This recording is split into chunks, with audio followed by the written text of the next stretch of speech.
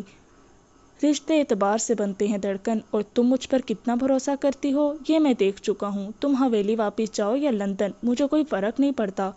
اس کے کمرے سے نکلتی کردم نے دروازہ اندر سے بند کر دیا، جبکہ دوسرے کمرے میں آنے کے بعد دھڑکن پھوٹ پھوٹ کر رونے لگی۔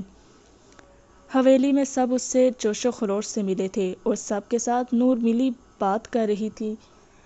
حوریہ نے یہی اندازہ لگایا تھا شاید نور کم کو ہے، لیکن اس سے مل کر اسے بہت اچھا لگا۔ اس کی ماں بھی کب سے نور کو دیکھے جا رہی تھی کہ یہ پاگل لڑکی اس طرح سے نارمل بات کیسے کر رہی تھی، وہ خود سمجھ نہیں پا رہی تھی، لیکن ابھی تک کسی کو بہو کے روپ میں قبول نہیں کر پائی، یا شاید کرنا نہیں چاہتی تھی۔ جبکہ حیدر نے ایک سیکنڈ کے لیے اسے خود سے الگ نہ کیا۔ دادا سائیں حیدر کو دیکھ کر بہت فخر محسوس کر رہے تھے۔ اس نے جو کام کیا تھا وہ گاؤں میں کوئی نہیں کر سکتا تھا۔ ایک ایسی لڑکی کا سہارا بننا جس کے پاس اس کی اپنی عزت بھی نہیں، کوئی چھوٹی بات نہ تھی، اور پھر اسی لڑکی کو عزت کے ساتھ نہ صرف اپنی حویلی میں رکھنا بلکہ پورے گاؤں میں ایک مقام دینا، حیدر شاہ جیسا شخص ہی کر سکتا تھا۔ ان کے واپس جانے کا وقت ہوا تو نوری نے نوٹ کیا کہ سویرا حوریہ کے آگے پیچھے گھوم رہی ہے، لیکن نوری کو اس کی نیت صاف نہیں لگ رہی تھی۔ بار بار حوریہ کو دیکھنا، اس کے آگے پیچھے گھومنا اسے بہت عجیب لگ رہا تھا۔ وہ تینوں سیڑھیوں سے اترنے لگی جب سویرا حوریہ کی سائڈ پہ ہو گئی۔ سویرا نے حوریہ کے کندھوں پر زور ڈال کر اسے نیچے کی طرف دھکیلنا چاہا، شاید وہ یہ دکھانے کی کوشش کر رہی تھی کہ وہ خود گر رہی تھی کہ حوریہ بیچ میں آ کر سیڑھیوں سے گر گئی، لیکن اس سے پہلے کہ وہ حوریہ کو دھکا دیتی، نوریہ نے حوریہ کو کھینچ کر اپنی طرف کر لیا، اور نوری کے پیر سے پھسل کر سویرا خود سیڑھیوں سے نیچے گر گئی، اور اس سے گرتے ہی حویلی میں دردناک چیخیں گونج اٹھی۔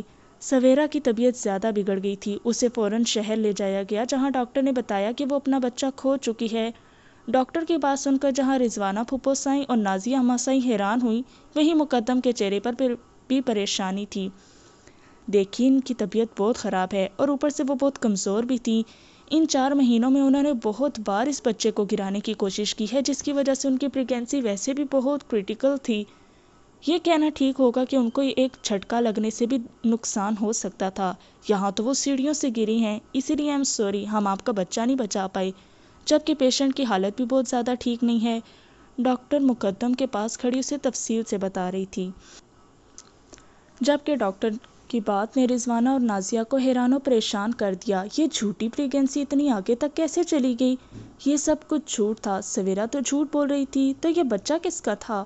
اور 4 ماہ پہلے تو وہ انگلینڈ میں تھی، تو کیا وہ سچ میں کسی کے ساتھ ریلیشن شپ میں تھی؟ کیا وہ اپنی اور اپنے خاندان کی عزت کو بے مول کر چکی تھی؟ دادا سائیں خاموشی سے ڈاکٹر کی بات سن رہے تھے۔ مقدم نے انہیں سویرا کے جھوٹے ریپ کے ڈرامے کے بارے میں بتایا تھا، لیکن اس کی پریگنینسی کا جان کر وہ خود ہی سے نظر ملانے کے قابل نہ رہے۔ احمد سائیں کو اس بارے میں کچھ بھی نہیں بتائے گا مقدم سائیں، وہ پہلے ہی اپنی بیماری سے لڑ رہا ہے، اپنی اولاد کی بغیرتی سے لڑ نہیں پائے گا۔ دادا سائیں بس اتنا ہی کہہ پائے۔ کل تک جو ان کے دل میں سویرا کے لیے تھوڑی سی نرمی جاگی تھی، آج وہ بھی ختم ہو چکی تھی۔ سویرا نے ان کے خاندان کی عزت کو 2 کوڑی کا کر دیا۔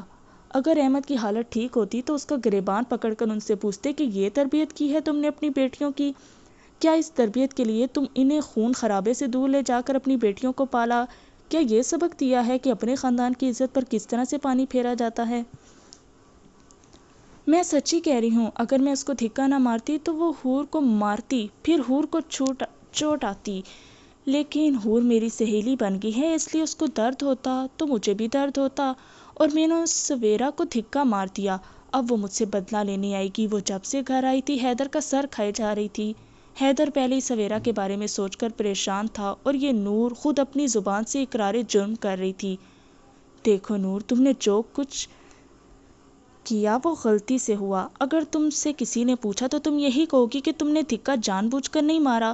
وہ اسے سمجھا نہیں پا رہا تھا کہ وہ اپنے بچپنے میں سویرا کا کتنا بڑا نقصان کر چکی ہے، جبکہ نور سینہ ٹھوک کر کہہ رہی تھی کہ یہ میں نے کیا ہے، اور اب مقابل کی طرف سے ہونے والے حملے کے لیے بھی تیار تھی۔ جھوٹ بولنا گندی بات ہوتی ہے، اور میں سچ بولوں گی، میں نے کچھ غلط نہیں کیا، میں نے اپنی دوست کو بچانے کے لیے کیا ہے۔ اگر وہ حور کو دھکا مار دیتی تو حور کو چوٹ لگتی، اچھا ہوا اسی کو چوٹ لگ گئی۔ نور منہ بنا کر بولی۔ حیدر اسے سمجھا نہیں پا رہا تھا۔ مجھے حوریہ سے بات کرنی ہوگی، ہو سکتا ہے وہ نور کو سمجھا پائے۔ اگر نور نے سب کے سامنے کہا کہ اس نے جان بوجھ کر سویرا کو دھکا مارا ہے تو یہ نہ ہو کہ نانا سائیں اسے پاگل خانے بھجوا دیں۔ حیدر پریشانی سے اپنی پیشانی مسل رہا تھا۔ آپ کو درد ہو رہا ہے؟ لائیں میں آپ کا سر دبا دیتی ہوں۔ اس نے دونوں ہاتھ آگے کرتے ہوئے حیدر کے سر پر ہاتھ رکھے۔ اس کے نرم و نازک انگلیوں کو حیدر چاہ کر بھی پیچھے نہ کر سکا اور خاموشی سے اس کے قریب لیٹ کر اس کی انگلیوں کی نرماہٹ محسوس کرنے لگا۔ کردم کی آنکھ صبح چڑیوں کے چہکنے سے کھلی۔ وہ خاموشی سے اٹھ کر باہر آیا۔ اس کا ارادہ سیدھا دھڑکن کے کمرے کی طرف جانے کا تھا۔ وہ دھڑکن کے کمرے میں آیا تو دروازہ بند تھا لیکن لاک نہیں تھا۔ اس نے آہستہ سے دروازہ کھولا اور اندر داخل ہوا۔ بیڈ پر دھڑکن گہری نیند سو رہی تھی۔ آنکھوں کی پتلیاں سوجی ہوئی تھی، مطلب صاف تھا کہ وہ کافی دیر روتی رہی، جبکہ چہرے پر کردم کے پورے ہاتھ کا نشان تھا۔ کردم آہستہ سے اس کے قریب آیا اور اس کے چہرے پر اپنی انگلیوں کے نشان پر اپنے لب رکھے۔ اسے اپنے قریب پا کر دھڑکن کی آنکھ فوراً کھل گئی۔ ایم سوری میری جان، جو بھی تھا مجھے تم پہ ہاتھ نہیں اٹھانا چاہیے تھا، لیکن تم نے بھی تو غلط بات کی۔ میں جانتا ہوں ساری رات تم اسی دکھ میں روتی رہی ہوگی کہ میں نے تم پر ہاتھ اٹھایا، اپنی غلطی پر 1% بھی غور نہیں کیا ہوگا۔ دیکھو دھڑکن، تم نے مجھ سے ایک بار بھی نہیں پوچھا کہ وہ لڑکی ڈیرے پر میرے ساتھ اتنے قریب کیا کر رہی تھی۔ میں نے جو دیکھا اس کے بعد پوچھنے کی ضرورت محسوس نہیں ہوئی۔ دھڑکن اس کے ہاتھ خود سے چھلکتی اٹھ کر بیٹھ گئی۔ بالکل صحیح، آنکھوں دیکھی ہر بات پر یقین کرنا چاہیے، لیکن ضروری نہیں کہ جو آپ نے اپنی آنکھوں سے دیکھا ہو وہی سچ بھی ہو۔ اب تم غور سے میری بات سنو، میں جو کہہ رہا ہوں۔ کردم نے سمجھانے والے انداز میں کہا۔ مجھے حویلی جانا ہے کردم سائیں۔ وہ اس کی بات کو نظر انداز کرتے ہوئے بولی۔ اس طرح سے غلط فہمی کا شکار ہو کر تو جانے نہیں دوں گا۔ میں اس غلط فہمی کی بنا پر اپنی اور تمہاری زندگی کے یہ خوبصورت دن برباد نہیں کروں گا، اسی لیے بہتر ہوگا کہ میری بات سنو، وہ رعبدار لہجے میں بولا۔ مجھے آپ کی کوئی بات نہیں سننی اور نہ ہی آپ کی کسی بات پر یقین کرنا ہے، مجھے حویلی جانا ہے۔ اپنے گال پر پھسلتے آنسوؤں کو بے دردی سے صاف کرتی وہ منہ پھیر گئی۔ دھڑکن، اب تم بیکار میں بات کو مزید بڑھا رہی ہو، جبکہ یہ بات اتنی بڑی ہے ہی نہیں، تم ذرا سی بات کو خود پر سوار کر رہی ہو۔ یہ ذرا سی بات آپ کے لیے ہوگی شاید، آپ کے قریب اسی طرح پہلے بھی لڑکیاں آتی رہی ہوں گی جس کی وجہ سے آپ کو یہ ساری باتیں بری نہیں لگتی، لیکن معاف کیجیے گا، میں نے اپنی زندگی کے بارے میں کبھی ایسا نہیں سوچا تھا۔ جیسی میں ہوں مجھے ویسا ہی شوہر چاہیے۔ اگر میں صرف آپ کی بن کے رہوں گی تو آپ کو بھی صرف میرا بن کر رہنا ہوگا، لیکن اب آپ صرف میرے نہیں ہیں، یا شاید آپ کبھی میرے تھے ہی نہیں، اور اس بات کا احساس کل اس لڑکی کو آپ کے قریب دیکھ کر مجھے ہو گیا تھا۔ دھڑکن اس کے قریب سے اٹھتی ہوئی واش روم میں گھس گئی، جبکہ کردم اس کی باتوں اور حرکتوں کو بے وقوفی قرار دے رہا تھا۔ یہ سب کچھ حوریہ کی وجہ سے ہوا ہے، اس نے دھکا دیا ہے مجھے، وہ میرا بچہ نہیں چاہتی تھی، اس کی وجہ سے میرا بچہ مجھ سے دور ہو گیا، اس نے مجھ سے میری ہر خوشی چھین لی، میں اسے کبھی معاف نہیں کروں گی۔ ہسپتال کے کمرے میں چلا چلا کر سویرا تھک چکی تھی، جبکہ اماں سائیں اور پھوپھو اسے مسلسل گھورے جا رہی تھی۔ ان کے چہرے سے صاف لگ رہا تھا کہ وہ سویرا کے ڈرامے سے امپریس نہیں ہو رہی، لیکن سویرا کی چیخ و پکار ابھی تک ختم نہیں ہوئی تھی۔ جب سے اسے ہوش آیا تھا وہ حوریہ کو مجرم ٹہرائے جا رہی تھی۔ مقدم کو کمرے میں آتے دیکھ کر وہ اور زیادہ پھوٹ پھوٹ کر رونے لگی۔ مقدم سائیں، مجھے پتہ ہے اور کوئی مجھ پر یقین کریں یا نہ کریں، لیکن آپ ضرور کریں گے۔ حوریہ کو اپنی اولاد کی اتنی خوشی تھی کہ اسے میری خوشیاں برداشت نہیں ہوئیں، اسی لیے اس نے مجھے دھکا دیا تاکہ میری ساری خوشیاں مجھ سے چھین لے۔ اس نے مجھ سے میرا سب کچھ ہی نہیں لیا، کچھ بھی تو نہیں بچا میرے پاس، بالکل خالی کر کے رکھ دیا اس نے میرا وجود۔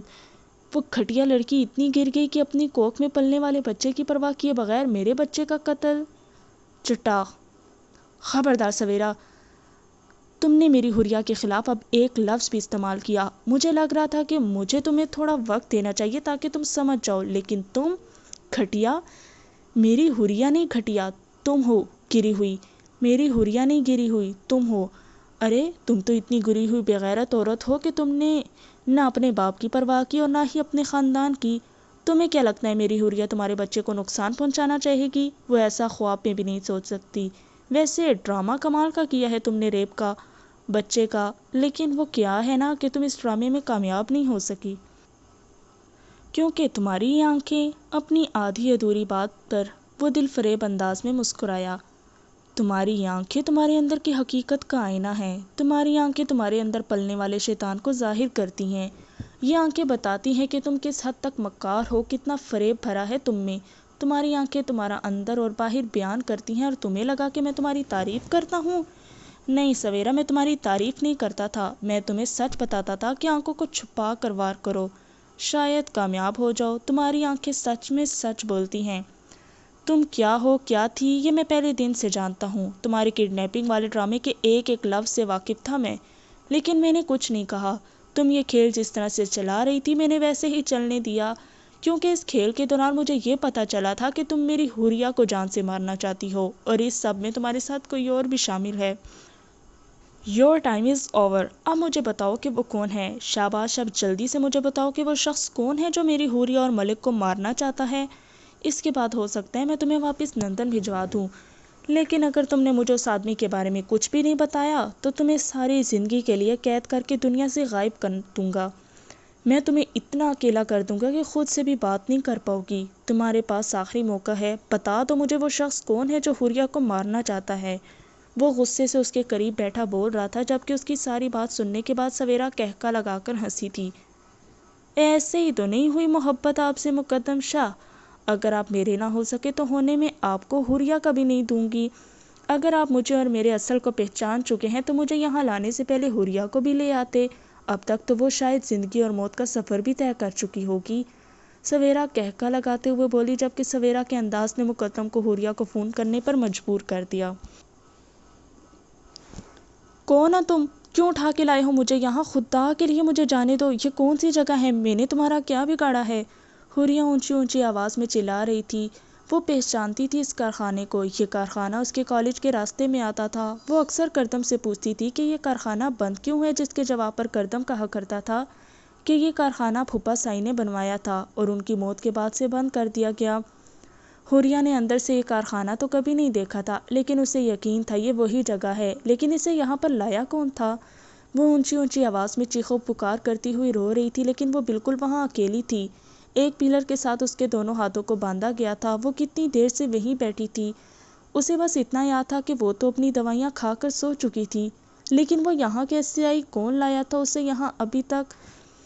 وہ اونچی آواز میں چلا رہی تھی کہ کسی کے قدموں کی آہٹ سنائی دی، اور پھر ایک سایہ برآمد ہوا، اور پھر اس کے سائے کے ساتھ وہ شخص۔ ہاں، وہ شخص، اس کا دشمن جو اس کی جان لینا چاہتا تھا۔ صبح جنید کی آنکھ کھلی تو قریب ہی تائشہ کو تیار ہوتے دیکھا۔ کہاں جا رہی ہو یوں بجلیاں گرا کے میری حسین سجنی؟ وہ اس کا ہاتھ پکڑ کر اپنی طرف کھینچتے ہوئے بولا۔ جنید سائیں، مجھے تنگ نہ کریں فی الحال، میں بہت بزی ہوں۔ وہ اپنا ہاتھ چھڑوا کر پھر سے تیار ہونے لگی۔ جنید سائیں بھی کہہ رہی تھی اور آپ بھی، مطلب صاف تھا کہ اسے اس سے کوئی مطلب تھا۔ تائشہ، آج تم نہیں جا رہی ہو حیدر سائیں کی حویلی؟ یار، روز جاتی ہو وہاں اتنا تیار ہو کے، اور جب واپس آتی ہو تو کہتی ہو تھکی ہوئی ہوں، جیسے ہل چلا کے آئی ہو۔ تھوڑا سا تو اپنے عاشق پر رحم کرو، کب تک چلے گا ایسے؟ یہاں میں تمہارے عشق میں گوڈے گوڈے ڈوب گیا ہوں، اور تم ہو جس کے نخرے ہی ختم نہیں ہو رہے۔ اس بار وہ اٹھ کر اسے پیچھے سے اپنی باہوں میں لے چکا تھا۔ ہاں تو کیا میں اپنے بھائی کے گھر نہیں جا سکتی؟ اور ویسے بھی جنید سائیں، دور رہنے سے پیار بڑھتا ہے۔ بھاڑ میں جائے ایسا پیار، اور بھاڑ میں جائے تمہارے یہ نخرے، میں تو قریب رہ کر ہی پیار کروں گا۔ اس بار جنید نے اس کا چہرہ اپنے ہاتھوں میں لے کر اس کے لبوں پر ایک جارحانہ مہر ثبت کی۔ جنید، آپ میرا میک اپ خراب کر رہے ہیں، وہ اپنا آپ چھڑواتی اسے گھور کر بولی، جبکہ چہرہ شرم سے سرخ ہو رہا تھا۔ ہاں تو یہ میک اپ خراب کرنے کا حق بھی تو صرف میرا ہے۔ اس بار اس نے تائشہ کے معصوم رخسار کو اپنا شکار بنایا۔ جس دن سے شاہ سائی نے اسے بتایا تھا تائشہ کی نظروں میں انہوں نے کبھی کردم کے لیے محبت نہیں دیکھی، اس دن سے اس کے دل میں تھوڑی سی تائشہ کو لے کر جو ہچکچاہٹ تھی وہ بھی ختم ہو گئی، اور اس دن اماں سائی کے یہاں آنے کے بعد تائشہ نے ساری حقیقت کھول کر اس کے سامنے رکھ دی، اور اس کے بعد سے لے کر اب تک جنید نے کبھی کردم کا ذکر اس کے سامنے نہیں کیا تھا، اور نہ ہی وہ اپنے اور اس میں کسی تیسرے کو لانا چاہتا تھا۔ اور جب سے اسے تائشہ کے پریگنینسی کے بارے میں پتہ چلا تھا، اس کی تو مانو دنیا ہی مکمل ہو چکی تھی۔ وہ تائشہ اور اپنے ہونے والے بچے کو لے کر بہت خوش تھا، لیکن اس سے زیادہ خوشی اسے اس بات کی تھی اس شاہ سائیں اس کے گھر آ کر تائشہ کو واپس حویلی بلانا چاہتے تھے۔ وہ تائشہ کے لیے اس کا میکا کھول دینا چاہتے تھے۔ آج وہ سب لوگ ان کے گھر آنے والے تھے، لیکن کل شام کو ہی پتہ چلا کہ سویرا سیڑھیوں سے گر گئی ہے اور اس وقت شہر کے ہاسپٹل میں ہے۔ اسی لیے اس نے تائشہ کو اس بارے میں کچھ نہیں بتایا تھا۔ یہی وجہ تھی کہ تائشہ آج پھر حیدر کے گھر جانے کے لیے تیار تھی، جبکہ جنید آج گھر پر ہی تھا اور چاہتا تھا کہ تائشہ سارا دن اس کے ساتھ گزارے۔ اسی لیے اس کے ارادوں پر پانی پھیرتے ہوئے وہ تائشہ کو اپنی باہوں میں اٹھا کے بیڈ پر لے آیا۔ تائشہ مزاحمت کرتی رہی لیکن جنید نے اس کی ایک بھی مزاحمت کے آگے گھٹنے نہ ٹیکے۔ اپنے سینے پر رکھے اس کے دونوں ہاتھ جو اسے اس سے دور کر رہے تھے تھام کر جنید نے تکیے پر رکھے اور انتہائی محبت سے اس کی گردن پر جھکا۔ تائشہ نے مزاحمت کرتے ہوئے 2-3 بار اپنا سر اس کے کندھے پر دے مارا لیکن پھر خود ہی درد ہونے پر ہمت ہار گئی۔ اس کے یوں ہارنے پر جنید نے مسکراتے ہوئے اسے مزید اپنی باہوں میں بھینچ لیا۔ ایک نمبر کے لوفر اور چھچوڑے انسان ہو تم، وہ ادب اور احترام ایک طرف رکھ کر بولی۔ اور تم میری لوفری چھچوڑی، وہ اس کے لبوں پر جھک کر اس کے لفظوں پر تالا لگا کر بولا۔ اپنے سامنے حیدر کو دیکھ کر حوریہ بے یقینی سے دیکھتی رہ گئی۔ کیا ہوا مسز مقدم شاہ، یقین نہیں ہارا تو یقین کر لو، میں ہی ہوں جو تمہیں جان سے مارنا چاہتا ہوں، اور میرے سامنے یہ ڈرامے مت کرنا کہ تم ایسا کیوں کرنا چاہتے ہو، تم میرے ساتھ ایسا کیسے کر سکتے ہو وغیرہ وغیرہ، اور میرے سامنے ایک آنسو مت بہانا۔ وجہ تو تم جانتی ہو، کردم شاہ اور مقدم شاہ باپ کا بدلہ بھول سکتے ہیں لیکن میں نہیں۔ تم کبھی سوچ بھی نہیں سکتی کہ میں اپنے ماں باپ کے بغیر کیسے رہا ہوں۔ میری بہن ساری زندگی اپنے نانا کے ٹکڑوں پر پلتی رہی صرف تمہارے باپ کی وجہ سے۔ اپنے باپ کا سایہ ساری زندگی محسوس نہیں کر سکا صرف تمہارے باپ کی وجہ سے۔ اس سے پہلے میں کوئی خواہش کرتا میرا باپ میری خواہشیں پوری کرتا تھا۔ میرے بابا نے ساری زندگی کا سب کا بھلا چاہا، وہ کبھی کسی کے بارے میں برا نہیں سوچ سکتے تھے۔ یہ فیکٹری دیکھ رہی ہو تم، یہ انہوں نے غریب مزدوروں کے لیے بنوائی تھی، لیکن اس کو شروع کرنے سے پہلے تمہارے باپ نے میرے بابا کو مار ڈالا۔ وہ گاؤں جس کو میرے بابا کامیاب بنانا چاہتے تھے آج اندھیرے میں ڈوب کر رہ گیا تمہارے باپ کی وجہ سے۔ میرے بابا جو اپنے بچوں کو ہر خوشی دینا چاہتے تھے، وہ اپنی بیٹی کے ساتھ زندگی گزارنا چاہتے تھے، اس کی بیٹی نے ساری زندگی یتیموں سی زندگی گزاری تمہارے باپ کی وجہ سے۔ میں نے کسی سے محبت نہیں دیکھی، تمہارے باپ کی وجہ سے میں نے اپنا بچپن کھو دیا، صرف تمہارے باپ کی وجہ سے۔ بس کریں، خدا کے لیے بس کریں، بار بار شخص کو میرا باپ نہ کہیں۔ آپ مارنا چاہتے ہیں نا، مجھے مار دیں، شاید اس سے آپ کا بدلہ پورا ہو جائے، شاید اس سے آپ کو سکون مل جائے۔ آپ مجھے مارنا چاہتے ہیں نا، آپ کو لگتا ہے کہ مجھے مار دینے سے آپ کو بہت سکون محسوس ہوگا جو آپ نے سالوں سے محسوس نہیں کیا، تو اپنے آپ کو روکے مت، مار دیں مجھے، کیونکہ بار بار اس شخص کی بیٹی کہلانے سے بہتر ہے کہ میں مر جاؤں۔ حوریہ نے اس کی بات کاٹتے ہوئے چلا کر کہا۔ کردم جلدی گھر واپس آیا تھا، وہ دھڑکن کو منانا چاہتا تھا۔ رات دھڑکن کی باتوں نے اتنا غصہ دلایا کہ وہ اس پر ہاتھ اٹھانے پر مجبور ہو گیا، لیکن اس کے بعد وہ بہت پچھتا رہا تھا۔ وہ لڑکی اس کی جان تھی جس کے بغیر رہنے کے بارے میں اب تو وہ سوچ بھی نہیں سکتا تھا۔ کردم نے سوچ لیا تھا کہ وہ اسے سب کچھ بتا دے گا، اسی لیے وہ اسے منانے جلدی گھر واپس آیا۔ راستے سے اس نے کیٹی کا فوڈ اور دھڑکن کے لیے بہت ساری چاکلیٹ لی، جس سے اسے امید تھی کہ وہ جلدی مان جائے گی، لیکن گھر آ کر اس نے دیکھا کہ دھڑکن یہاں نہ تھی۔ ساتھ والے گھر کا دروازہ کھٹکھٹا کر اس نے چابی مانگی تو کرن نے بتایا کہ دھڑکن کچھ دیر پہلے حویلی جا چکی ہے، پر جاتے ہوئے بہت رو رہی تھی۔ زاہد نے اس سے یہ بھی کہا تھا کہ وہ اسے حویلی چھوڑ آئے گا، لیکن اس نے زاہد کی بات نہیں مانی۔ گھر کی چابی لے کر وہ واپس گھر آ گیا۔ اسے پتا تھا دھڑکن میں بچپنا ہے، لیکن وہ اپنے رشتے کو اتنے سنگین موڑ پر کیسے لا سکتی ہے کہ اسے صفائی کا موقع دیے بغیر وہ اسے چھوڑ کر کیسے جا سکتی ہے؟ کیا اس کی محبت، اس کا یقین اتنا بے مول تھا؟ اب اس سے اپنا غصہ کنٹرول نہیں ہو رہا تھا۔ آج پہلی بار اسے کسی پر اس حد تک غصہ آیا تھا۔ وہ دھڑکن کو ایک بہت سمجھدار لڑکی سمجھنے لگا تھا اور اس لیے اسے اس طرح کی بے وقوفی کی اسے امید نہیں تھی۔ ٹھیک ہے دھڑکن، تم اپنی مرضی سے گئی ہو، اب اپنی مرضی سے واپس آؤ گی، میں تو لینے نہیں آؤں گا خود سے۔ وہ کہتے ہوئے ہاتھ میں پکڑی ہوئی چیزیں زمین پر پھینک چکا تھا۔ جب اس کا فون بجا، ملک کا فون آتا دیکھ کر اس نے فوراً اٹھا لیا۔ مقدم مسلسل حوریہ کے نمبر پر فون کر رہا تھا، لیکن حوریہ نے فون نہیں اٹھایا۔